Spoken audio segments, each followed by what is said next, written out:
Good evening, and welcome to The Table on Air, your primary source for learning about what's new, what's happening, and what's what in Black LGBTQ culture. For those that don't know, I'm your host, Darius Caffey, and I thank you for showing up to this space. We're about to get real, a little deep, and maybe a little teary, but we're going to have some fun, so stick around for the ride.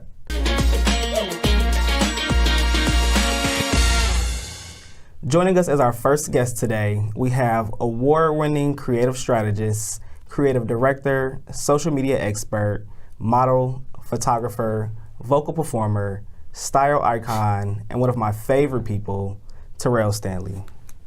Welcome to the table. Hey everybody, thanks for having me. I'm so excited to be here.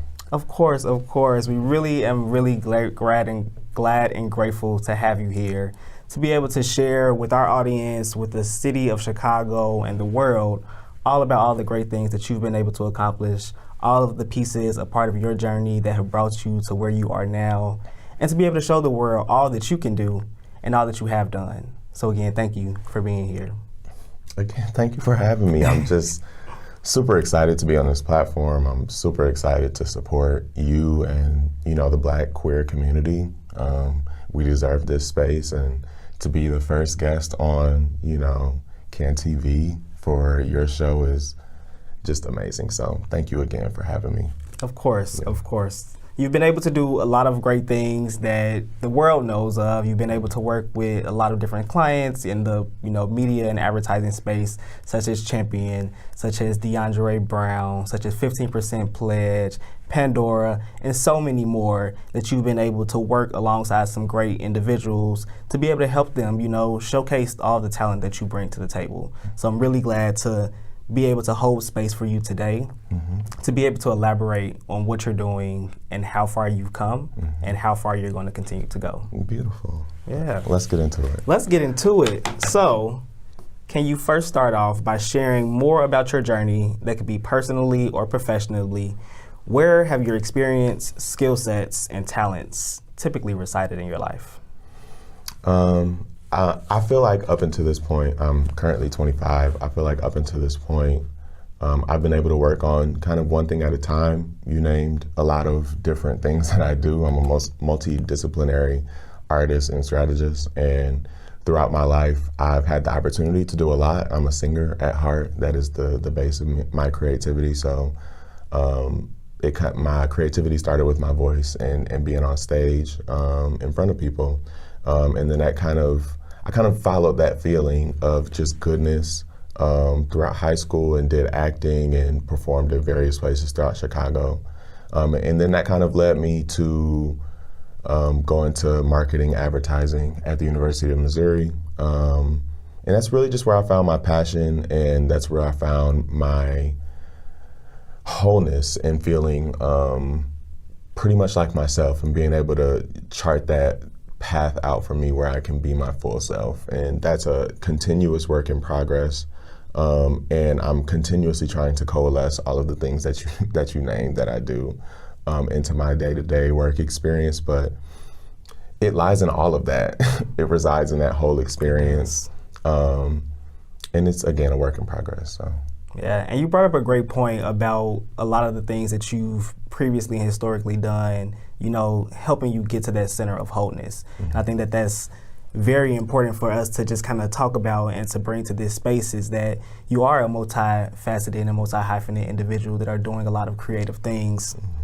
And sometimes we have to do all those things to bring us to that wholeness for ourselves. I think that it's important to realize that, life isn't one-sided, and that there are a lot of different ways for us to operate and live in this world and find fulfillment and find wholeness. So I'm glad that you've been able to do that in a lot of different ways, and, continue to find additional ways to, support your ideas and your passions and bring more life to what you're doing now. Yeah, it's just about being happy, making sure you do all the things you want to do in your day-to-day, because that's what we deserve, is not just Black queer human beings, but just human beings in general. Like, we're not machines, we're not cogs, so it's time that we realize that we can do the things that we want to do. We just have to name them and chase them and go after them. So yeah, I agree. And that brings me to my next question, which it's a perfect, just kind of moment to reflect on all that you've been able to do.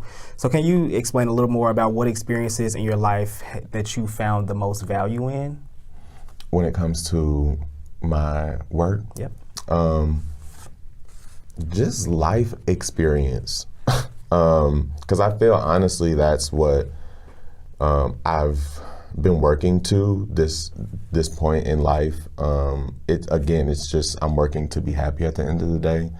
I am not just my work. I'm not just my contributions to advertising. I'm not just awards. I'm not just social media posts. I'm a multidisciplinary creative in many different facets. So I find inspiration from daily life, from things that I read, from the people that I involve myself with, from personal relationships with friends, family, my partner, anybody. I try and pull inspiration from anywhere. I'm always on when it comes to finding inspiration, just to keep it moving, Yeah. Yeah, there's so much to look at in the world and so much to learn from.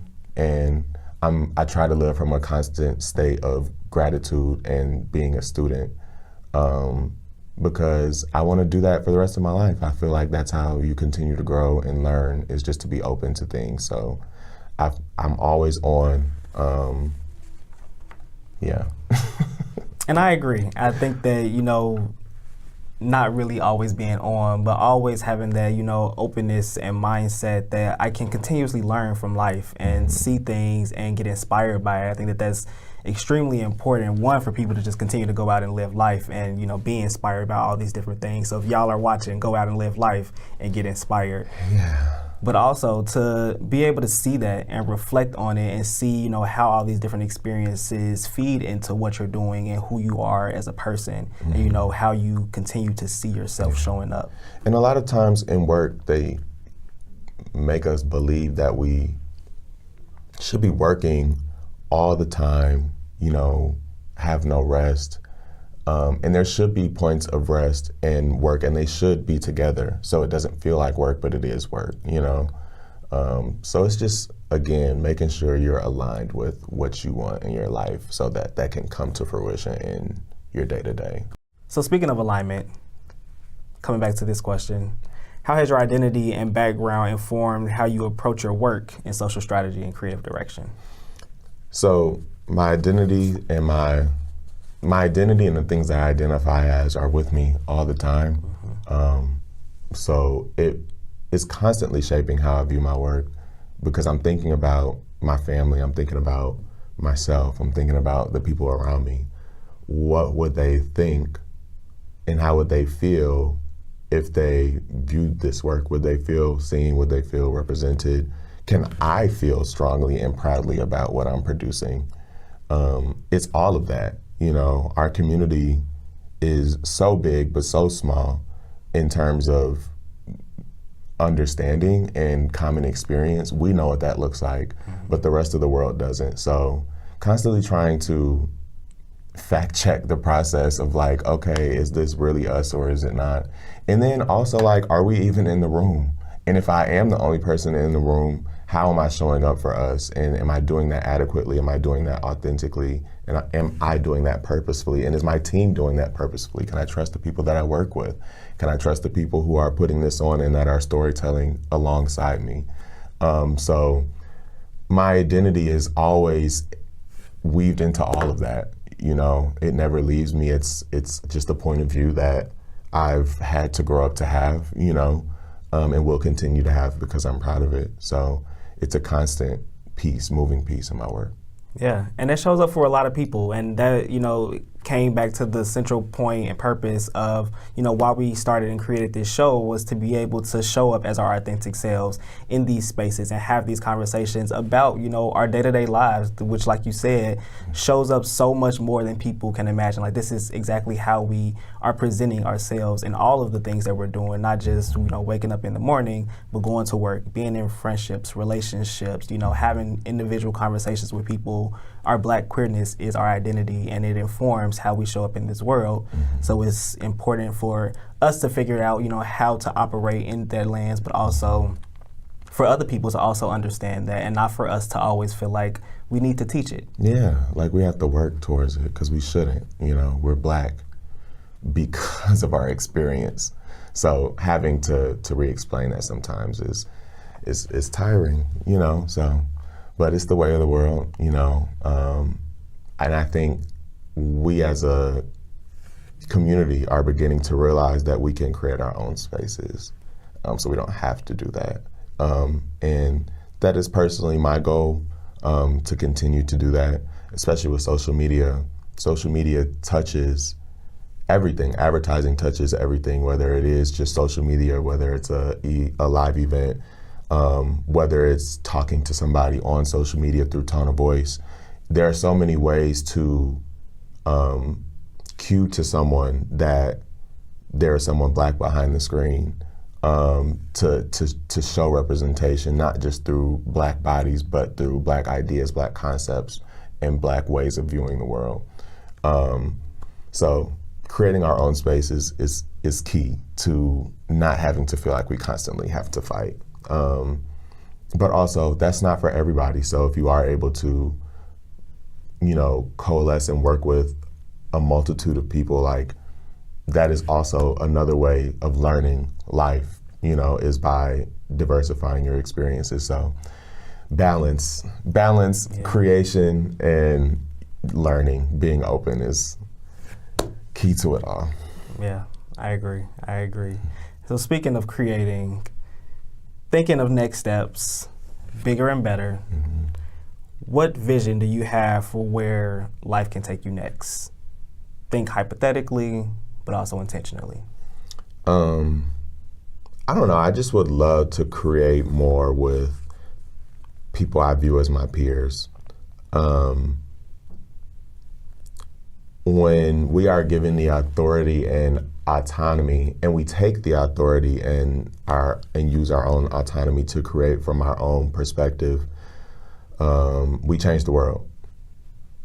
And that's pretty much, you know, the case. So it's leaning into that for myself and my own work, and then for my peers and my friends and my community. So moving forward, I am looking forward to starting my own business. I've done freelance work within the past couple months, about half year at this point, 6 months. So that's exciting. Yeah, so I'm new trying. Journeys. New journeys, new things, but creating space and creating money. Okay. Creating space, creating money, creating Black futurity. You know, reshaping what life is for us and what it could be for us, and through the lens of a social media practitioner. I'm just excited to keep creating and growing and learning and growing community. And that's the only way those are really the only goals that I have, is to be happy, to be healthy, to create with those alongside me from a place of peace and from a place of connection. You know, that will take shape and forms in many ways. Yeah. But I'm excited to step my foot into that and to be more creative, because social media is fun, and I've done it my whole life, professionally, personally. I've grew up alongside social media. I'm a part of a generation that had an experience with media that it will never have again, in terms of just not having social media for real, and then growing up literally alongside it. So I feel like this has been a lifelong process for me. And like I said, it's all about coalescing all of those things and bringing them all together, weaving them together, so that you have this beautiful basket of opportunity to continue to create and to continue to just be an example. Yeah. Well, congratulations and cheers on starting your own business, and hopefully... Congratulations to you. I'm only able to be here and to do this because of growth and opportunity and opening your mouth, yeah, and being an example. So I'm excited to do this alongside you and my other Black queer brothers and sisters who are embarking, and people who are embarking on creation. Yes. So thinking about this lens of Black queerness, what does that mean to you? because this is why we're here, to celebrate that and hopefully bring a lot more positive insight to other people within this space. So how does that show up for you in your life? Just showing, just being authentic to me. I think a lot of times we get caught up in this idea of what Black queerness is, and it is not one thing. It's not monolithic. It's extremely multifaceted. So all I can do, honestly, is continue to be my Black gay self, whatever that looks like for Terrell, you know? And that means, to me, loving all my friends, my family, and myself through my work, through my day-to-day, through just being a good person, looking forward to things that I may not know about myself. That is exciting to me, to be able to have the opportunity to do that, because the world is constantly telling us that we are one thing, especially as Black men. We always have to be extremely masculine, make money, and whatever. And I'm into now just exploring what makes me happy because it makes me happy, and knowing that I should and deserve to have those things, because there are so many other people in this world who are able to have those things because of their skin color and don't have to question, aren't questioned by anybody. So just living for me, because my Black queerness is what it is. And I, by design, am a definition of Black queerness, and that is my definition is different from yours and the next person. So just continue to do what I can for the people around me and myself. Yeah, and we're here to celebrate all those different versions of what Black queerness looks like and means, because like you said, it is not a monolith, and there's so many different versions and aspects to it that deserve to be told, deserve to be heard, deserve to be seen for what it is and not for what other people expect it to be. Exactly. So thank you for showing up as your authentic self. I'm trying. Yeah, I mean, it all comes with life and the different experiences that we take with us and learn from. So for our last question, to just wrap us up, because this has been an amazing conversation, I would love to continue. I don't want it to stop. I know, I don't. But finally, what was a moment that you experienced in your past that might have seemed difficult back then, but looking back on it now, it taught you a lesson?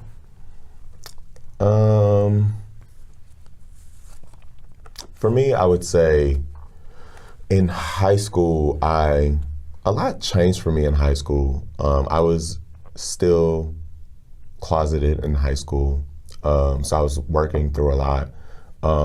But as far as it pertains to my identity now, there were two particular events that kind of shaped how I view my work now. One, when I kind of was not outed, but I kind of accidentally came out to my parents. Let's talk about it. It happens to a lot of us. Yeah, so I had social media at the time, and I was doing things I was not supposed to be doing as a young person. So anyway, I had to lose 10,000 followers that I worked for and kind of grew up alongside. And then also just being gay and then actually coming out. I feel like those two experiences have kind of continued to push me to be who I am, to be authentic. So I don't ever have to be in those spaces to where I have to not feel in control of my life again. So it's just not working from a place of fear, but working through trauma unintentionally. Like, I don't get up and think about these things every day, but these are the things that we carry with us as Black people. You know, I carry with me my ancestors' history and trauma as well as mine, you know, and it's a lot, but we're continually working through these things. But those are a couple of experiences that kind of shaped how I work and why I work, from a personal experience. Gotcha. Yeah. Okay. Thank you for sharing that. Because I resonate with so much of it. Because again, like we all as Black queer people have very similar experiences like that. They may not all, show up the same way, but we all have kind of went through some of the same situations. So it's really good to hear that and very affirming for not just myself, but for my community to be able to see other people that look like us, think like us, feel like us, to be able to talk about what these things have meant for us, throughout our lives. So thank you, Terrell, for being here with me and for being vulnerable and for showing up to this space as your full, authentic self. It's really my pleasure, and I appreciate you, because like I said, this has been, where I am now has been a lifelong journey when it comes to social media, when it comes to being queer, when it comes to being Black, when it comes to being me. I just thank you for letting me have the space to be able to talk about that in its entirety, because a lot of times we're just looked at for what we are now and not where we've come from. So thank you for having me, and I'm excited to watch the rest of the season. Yeah. Same here. Well, you deserve to be here, you deserve to be in this space, and you deserve a platform to be able to tell your story on. So I hope that you continue to have more opportunities like this, to be able to share your testimony with the world and let them know just how amazing our community is. Period. And now for Open Space, an opportunity for us to let go, be free, and just live. Stick around for the vibes. All right, you all, so we're back at Open Space, and I know it might sound a little confusing, but we're gonna take each week to do things a little differently. We might have some fun, we might get a little deep, but we're gonna really use this space to be able to focus on our guests and give them some of their spotlight. So we're gonna play a game. It's called Let's Get Cozy. Let's get cozy. Let's get cozy. Okay. It's really just a bunch of questions. I got some answers. But we'll start. So what's something in your closet that makes you feel the most cozy? Oh, hoodie.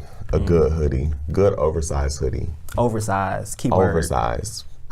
Help me feel safe, warm. Okay. Cozy. Maybe even a hoodie from my partner, Oh, yeah. Okay. Gotcha. What's something in your closet that makes you feel confident? Instantly, a good pair of heels came to mind, even though I don't wear heels often. Click-clacking through a city. Like a stiletto? Not a stiletto, a good chunky heel. Okay. A good chunky heel, because nice boot. I got big feet. So, yeah. Comfortability. Yeah. Okay. A good heel, though. Okay, we're gonna have to see these heels. Where do you feel the most comfortable? At home, in my space. I've curated a nice space with my partner, and I feel like I love being there. I feel like we've kind of built through the pandemic and have moved through a couple of different spaces together, and I feel like this is like a good space for us. So I like to be there. Does it feel like home? Yeah, it does. And outside of that, I'll say performing. Okay, performing on stage. Yeah. Okay. Just belting. I'm a loud person as well, but I'm not, because I try not to. I try not to be loud, but I still am. So I don't know how that works. But on stage, I can be as loud as I want, as quiet as I want. I can do what I want with my voice. So, yeah. Okay. Well, you might have already answered the next question, but where do you feel the most confident? On the stage. There you go. So yeah, I like being on stage. It's equally as terrifying sometimes, but the more I perform and the older I get, the more comfortable I get performing. So, and there's no, like, right now anyway, money attached to it. So there's nothing to lose, so I'm just continuing to create and sing, and being on stage is somewhere where I can do that. Yeah, cheers to more money. Cheers to more money. Who makes you feel the most cozy or comfortable? My man. We've been together for a while now, so my partner. Go ahead. Yeah, my partner is my home anywhere I go, so yeah, you make me feel comfortable. It's a good place to be. Mm-hmm. Who makes you feel the most confident? Me. I feel like a lot of times I've searched for confidence and it's literally inside of you. It's a decision, honestly, of do you believe in yourself or not. So that's a growing definition, but that's where I'm at right now with confidence. Yeah, well, I hope that everybody else felt that, because I feel like we need a lot more confidence in this space. Yeah, for us, the gays, the girls. Yeah. We deserve. So. We got to create our own confidence sometimes, so continue to do that. You make that decision for yourself, please. You do. Well, thanks for coming to Let's Get Cozy. Hopefully you were able to feel a little bit more comfortable. I feel so cozy. Well, thank you again, Terrell, for being here. This has been fun, enlightening, and just very inspirational. You all will be back next time with more Black queer folks at the table. But until then, peace out. Peace.